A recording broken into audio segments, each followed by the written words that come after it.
Kindness is often described as the greatest virtue.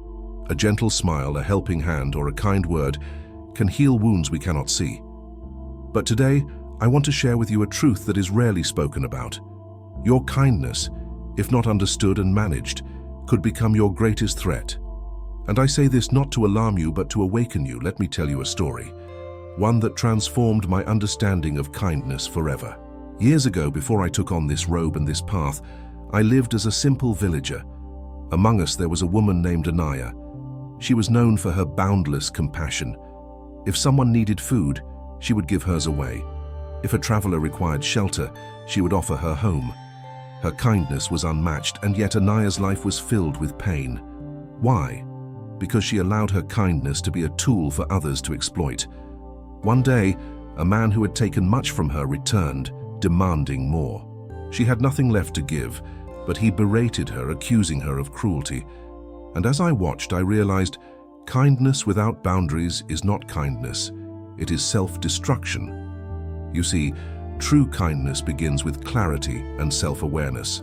Ask yourself, why am I being kind? Is it to genuinely help, or is it because I fear rejection or conflict? Too often, we confuse kindness with people-pleasing. And here lies the danger. When kindness is rooted in fear or a lack of boundaries, it does not serve others. It enslaves you. In my journey, I have met countless souls who gave everything to others, only to find themselves empty, bitter, and broken. They ask, why does my kindness lead to pain? And the answer lies in this simple truth.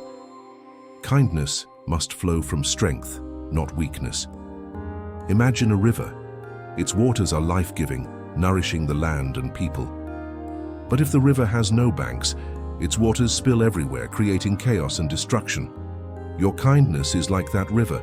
Without the boundaries to guide it, it will not nourish, it will overwhelm. But when you create strong, clear banks for your kindness, it becomes a force of immense good both for you and the world. How do we create these banks? Through mindfulness, self-respect, and the courage to say no when necessary. Many of you might wonder, isn't saying no unkind? Let me tell you another story. A student once came to me frustrated. He had spent his entire life saying yes to everyone, his boss, his family, his friends. He believed this made him a good person, but he felt exhausted, unappreciated, and invisible. I asked him, what is the purpose of your kindness? To make others happy or to create harmony? He paused, unsure. And then I told him, when your kindness comes at the cost of your peace, it is not kindness, it is a betrayal of yourself. That day, he learned that saying no is not rejection, it is redirection, a way to protect your energy so you can continue to give from a place of love, not resentment. So how can you ensure your kindness remains a strength and not a threat? First, practice self-reflection. Before saying yes, pause and ask, am I doing this out of love or obligation? Second, set clear boundaries. Remember, boundaries are not walls. They are bridges to healthy relationships. And third, nurture yourself. You cannot pour from an empty cup. Take time to rest, to grow, to heal. Kindness to others begins with kindness to yourself. Do not misunderstand me. The world needs kindness now more than ever. It is a light in the darkness, a balm for the weary. But let your kindness be guided by wisdom. Be kind, but do not allow yourself to be used.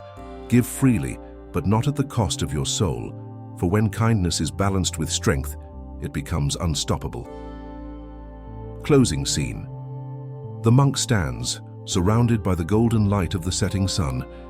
He speaks directly to the audience, his voice resonating with hope. Reflect on this today. Is your kindness empowering you and those around you, or is it being taken for granted? Choose to be a river with strong banks, flowing freely but with purpose. And as you walk your path, remember, true kindness changes the world, but it begins with changing yourself. If this message spoke to your heart, share it with someone who needs to hear it. Let us build a world of mindful kindness together. Subscribe for more wisdom, and remember, you are the light this world needs.